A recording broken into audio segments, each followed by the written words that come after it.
구약의 전도서를 봤는데 오늘부터는 이제 오늘 내일에서 이 빌레몬서를 봅니다. 빌레몬서는 이제 여러분이 이렇게 성경을 보듯이 이게 한 장으로 되어 있어서 아주 짧죠. 또 이 빌레몬서는 여기 1절에 보니까 그리스도 예수를 위하여 갇힌 자 된 바울 그랬습니다. 바울이 갇힌 상태에서 감옥에 갇힌 상태에서 이제 쓰여진 편지다 해서 옥중서신, 옥에서 감옥에서 쓰여진 서신 가운데 하나입니다. 오늘 우리가 이 빌레몬서를 잘 이해하려면 두 사람이 나오는데 하나는 빌레몬 그리고 오네시모스. 그러니까 이제 둘 관계가 어떻게 되냐면 빌레몬은 본래 주인이고 오네시모는 종이었어요. 근데 이제 이 오네시모가 주인인 빌레몬의 집에서 도망을 쳤습니다. 그러다가 그 바울을 만나게 되고 복음을 받아들이게 되고 바울의 동역자가 됐어요. 여기서부터 이야기가 시작이 됩니다. 사실 그 고대 로마의 법에 따르면 그 십자가형에 죽여야 될 그 죄 가운데 하나가 뭐냐면 십자가는 아무나 죽이는 데가 아니에요.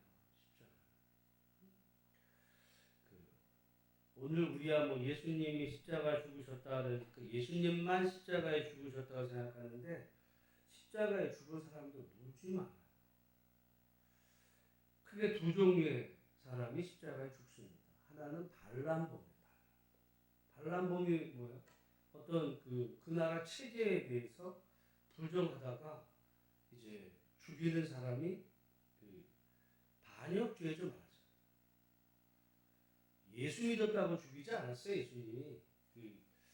그리고 초대교회 성도들이 부지기수로 십자가형에 죽었습니다. 그런데 그러면은 예를 들어 그 예수님이 어떻게 보면 이제 첫 번째는 반란범, 그리고 두 번째는 도망친 노예. 그러니까 도망친 노예는 일종의 반란범 취급을 받은 거죠. 사실은 그 두 가지가 따지고 보면 연관이 있어요. 왜냐하면 그 시대는 노예제거든요. 노예제. 오늘 우리는 자본주의 시대고 그 시대는 경제 체제가 노예제입니다.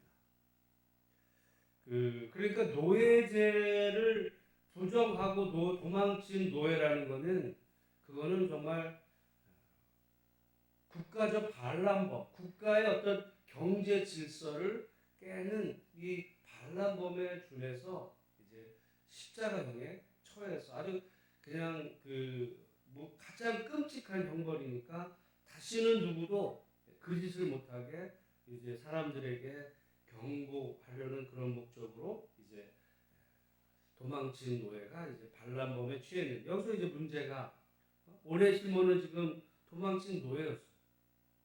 그러면 법대로 하면 지금 오네시모는 어떻게 해야 돼요? 죽여야 돼. 그것도 어떻게 죽여야 되냐면 십자가였어요. 그러면 지금 바울은요, 그 당시의 법을 지금 지키는 거야, 안 지키는 거야? 법을 지금 어기는 거예요. 법을 어기는 거야. 왜? 당시의 법은 도망친 노예는 반드시 처형을 해야 되는 거예요. 근데 법을 어긴 정도가 아니라 지금 바울은 뭐라고 그러냐면 이제 그 오네시모를 아예 자기의 그 신복으로, 여기 신복이라는 말은 이제 헬라어 성경, 이제 우리 요즘은 뭐 이렇게 책이 좋아요. 설명으로 내장, 심장, 애정 이라는 뜻이 있으며 심장과 같이 소중하고 사랑스러운 사람을, 요즘에는 이렇게 책이 나왔지만 제가 신학교 지금부터 한 거의 30년 전에는 이런 게 없었을 때 제가 헬라어 성경을 원어로 보다가 이 단어를 보고 정말 깜짝 놀랐어요. 우리 신복 그러니까 뭐 무슨 똘마니 같이 생각을 하는데 헬라어 성경에 그게 스플랑크나 스플랑크나라는 말은 이제 예수님께서 그 민망히 어려운 사람을 보고 민망히 여기셨다라고 할 때 그 민망히 여기다라는 게 스플랑크니조마예요. 같은 단어. 그러니까 말하자면 어떤 그 이런 어려운 사람을 보고 예수님의 그 심장이 뒤틀리는 것 같은 그 표현으로 이제 불쌍히 여겼다라는 표현하고 좀 달라요. 굳이 말하면 뭐 내용은 같지만 민망히 여기다는 거는 정말 여러분 어떤 어렵고 힘든 사람을 보면 뭐 애간장이 뭐 녹는다든지 뭐 그런 표현이 우리 어떤 그 신체의 그 우리 그 말하자면 내장이 막 꿈틀꿈틀거리듯이 아파오는 그게 스플랑크니조마인데 제가 진짜 그때 그거 발견하고는 너무 근데 그거를 설명하는 게 없었어요. 근데 벌써 30년이 지나고 나니까 이렇게 이런 데서 이것도 누구라도 볼 수 있는 시대가 된 게 참 저는 제가 종종 말하지만 정말 정보는 많아졌다. 정보는 많아졌어요. 근데 그러니까 그 오네시모를 신복으로 그렇게 삼는 것은 그 시대를 보면 범법자야. 바울도 법을 어긴 거예요. 지금 그 도망친 노예는 그 반드시 우리 같으면 뭐 그런 거죠. 예를 들어 간첩이야. 근데 신고를 안 하고 간첩을 자기 친구처럼 데리고 다니는 거 그런 정도 개념이에요. 걸리면 어떻게 되겠어요? 같이 처벌받을 수 있어요. 그런 상황인 거야. 우리가 여러분 성경을 그러니까 정말 이렇게 많이 알수록 아는 만큼 보인다라고 우리가 그 시대의 어떤 이런 저런 거를 보면 그게 뭘 의미하는지에 대한 게 뭐 100%는 아니지만 더 이렇게 풍성하게 드러납니다. 저는 바울이 어떻게 보면 오네시모를 복음 안에서 받아들여 준 거 여러분 지금 우리야 그래 받아들일 수 있다 생각하지만은 이 시대에는 그게 잘못하면 오네시모는 당연히 십자가에 죽어야 되고요. 그 오네시모를 그렇게 하지 않았던 바울도 위험에 처할 수 있는 사실은 우리가 이렇게 생각할 수 있어요. 어떻게 보면 그게 복음이에요. 그게 복음이에요. 예를 들어 이러는 거죠. 예수님이 십자가 죽으시고 부활하셔서 오늘 십자가에 대한 얘기를 쫙 해. 근데 현실의 문제가 딱 생겨서 혹시라도 이게 어렵고 불편한 일이 생기면 우리는 대부분 어떻게 해요? 몰라 그거. 그거는 복음이 아니잖아. 그거는 현실의 너는 법대로 처벌을 받아. 법대로 처벌을 받아. 복음은 예수님이 십자가를 죽으시고 믿고 죽어. 믿고 죽으면 천국 가면 좋잖아. 왜 그 도망친 노예 그 오네시모를 그 동역자로 받는 거. 사실은요, 우리가 자꾸 저는 우리 그 개신교가 특별히 한국 교회가 복음을 너무 요런 걸로 만들어버렸어, 요런 거.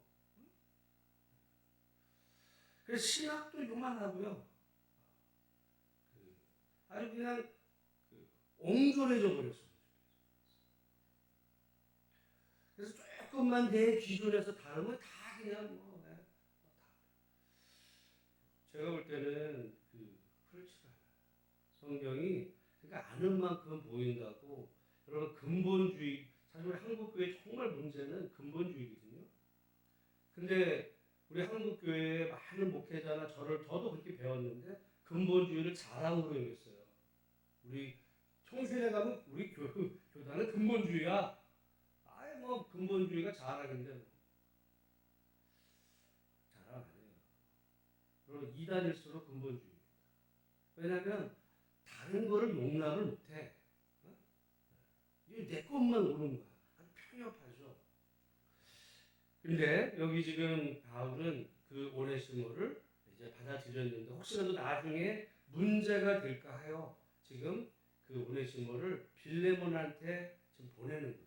그러면은 빌레몬은 오네시모를 어떻게 해야 돼요? 죽여야 돼. 신고해서 죽여야 돼요. 근데 그런 상황에서 지금 바울이 뭐라 그러냐면 여기 바울과 빌레몬의 관계에 따르면 8절에 명할 수도 있다고 그랬어요. 명할.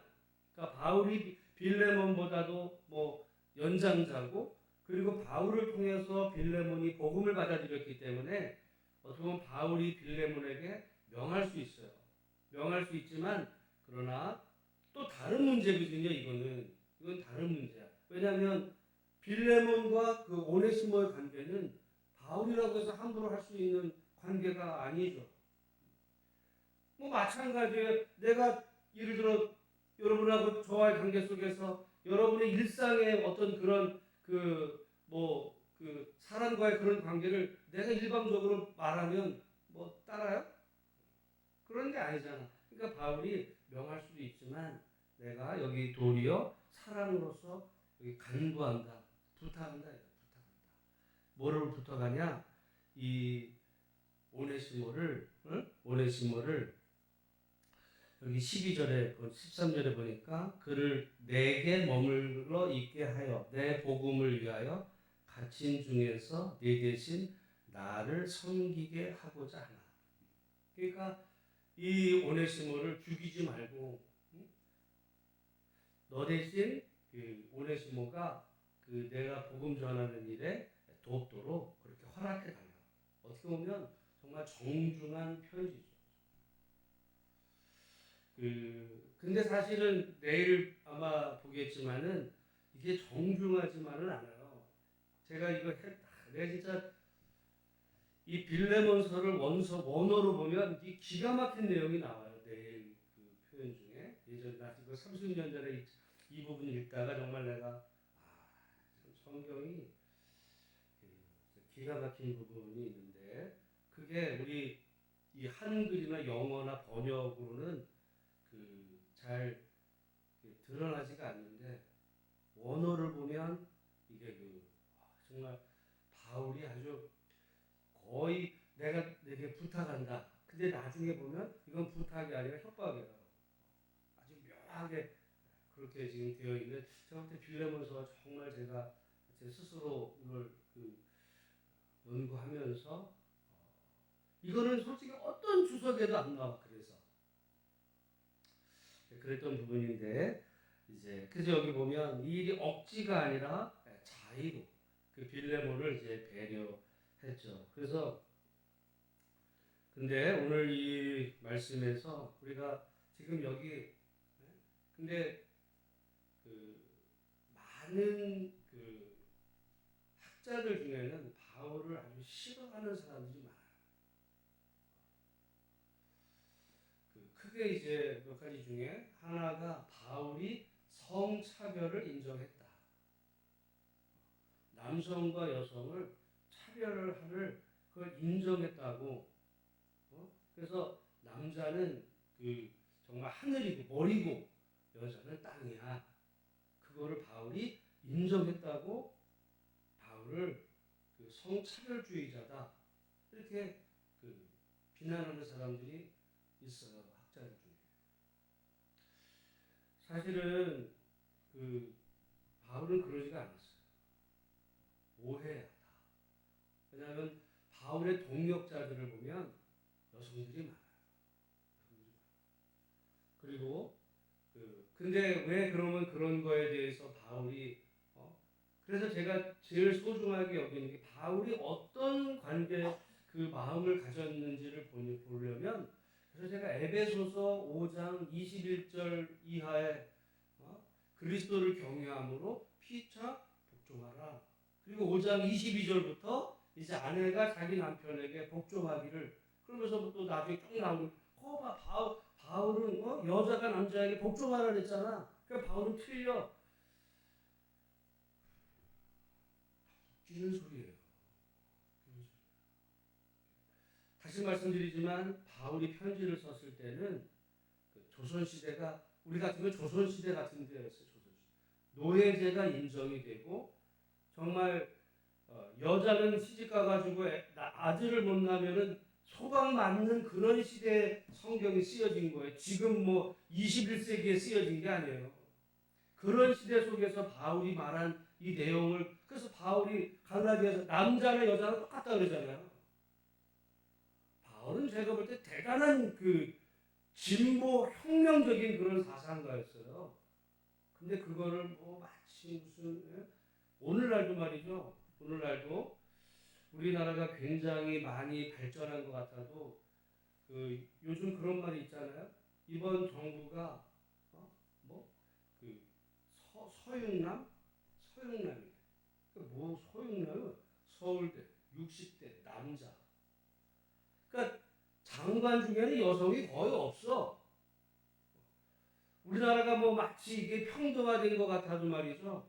어떻게 보면 그 전 세계에서 그 여성들이 가장 그 정말 대우 못 받는 나라 가운데 대표적인 나라가 우리 대한민국이에요.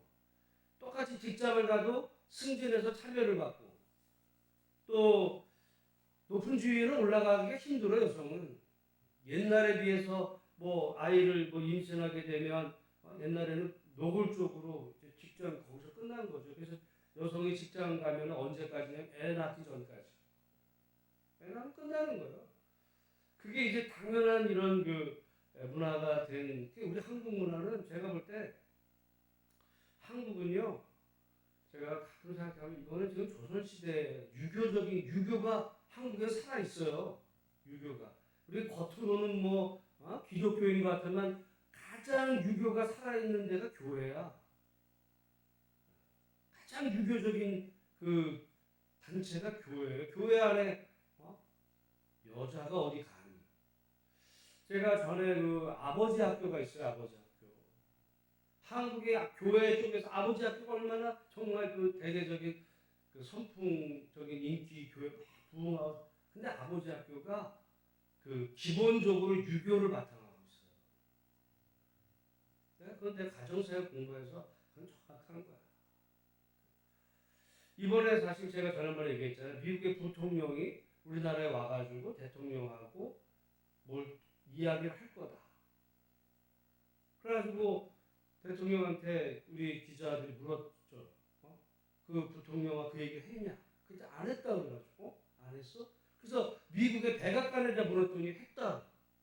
그 다시 기자들이 대통령실에다 물으니까 했다. 그 주제가 뭔지 아세요? 그 거짓말하는 거야. 그 성평등에 대해 성평등. 그러니까 지금 우리나라는요 마치 남성과 그러니까 그것도 참 미국의 대통령도 그거 뭘 거냐. 딴 나라 와가지고 대한민국 인권을 위해서 여성들을 차별하지 말라. 이 얘기를 미국의 부통령이라도 우리나라 대통령한테 그걸 했다는 거예요 지금. 외국에서 볼 때 그만큼 한국은 남녀가 차별이 되어 있어요. 그런 속에서 무슨 바울은 오히려 그 지금부터 2000년 전에도 남녀가 주 안에서 동등하다.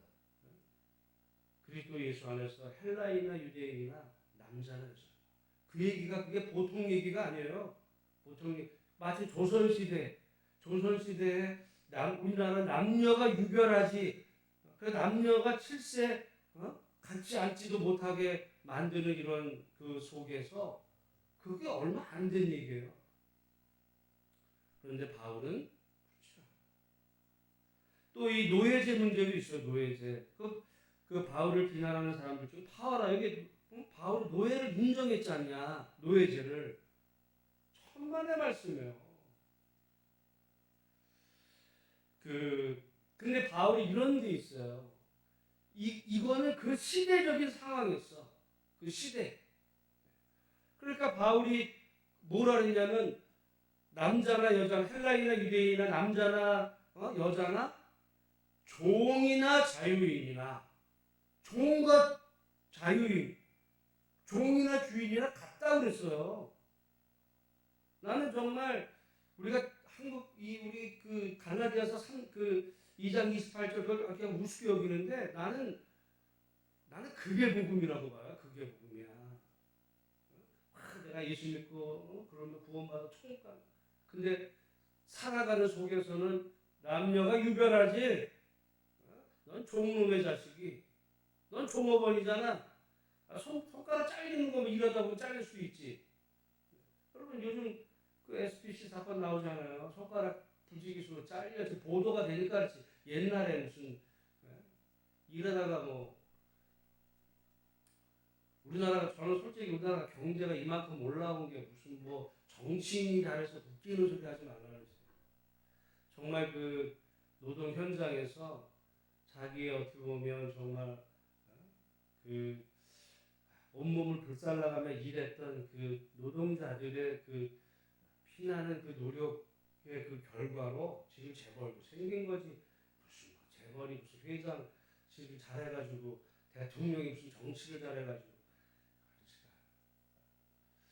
그러니까 이 그 노예제 오늘 우리도 거의 그러니까 불과 몇 년 전만 해도 재벌 회장이 자기 직원 뭐 말 안 듣는다고 기사 같은 양방망이로 때리는 그 회사가 지금 2022년도에 제일 잘 나가는 회사예요. 그게 한화야, 한화. 미국 같았으면 그 회사는 그냥 망했어요. 용납이 안 돼. 아니 무슨 종업원이 종놈이야? 무슨 누구를 맥값을 때리는 게 무슨 이게 뭐 조선시도 아니고 무슨 뭐 말같이 말. 근데 우리나라는 이게 정치권하고 사바사바 해가지고 큰 거 물어갖고 거들먹거리 큰나 재벌인데 이런 얘기를 하지 말고.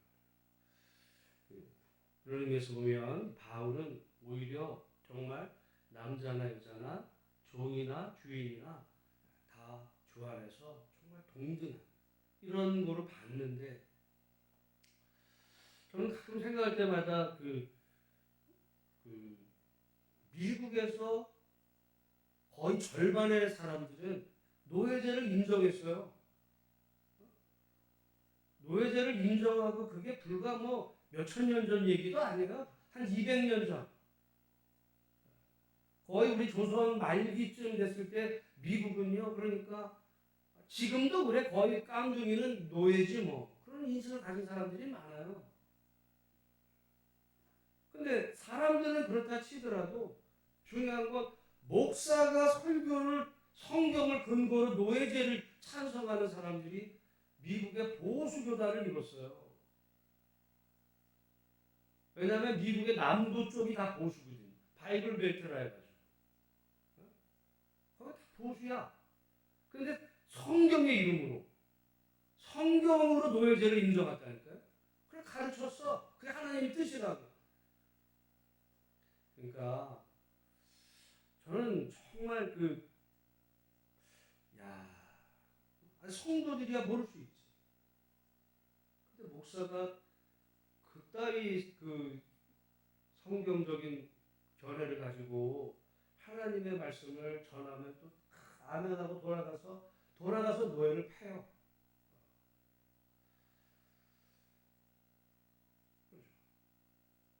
여러분 우리가 이 성경적이라는 거, 그러니까 목사들도 다 그 사람들이 다 성경 가지고 얘기했어요. 그걸 이제 성경을 조작을 하는 거야.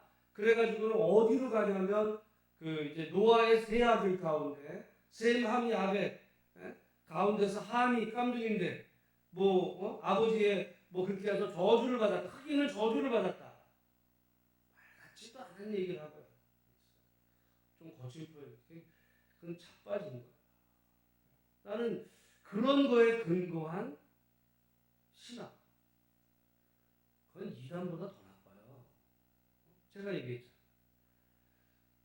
10가지 말 중에 5, 6가지를 거짓말하는 거는 사람들이 그냥 거짓말이라고 여겨요. 근데 8개 정도는 맞는 말을 해. 예수님 바울, 사랑, 복음 다 좋은 얘기. 근데 그 한 가지 결정적으로 틀려.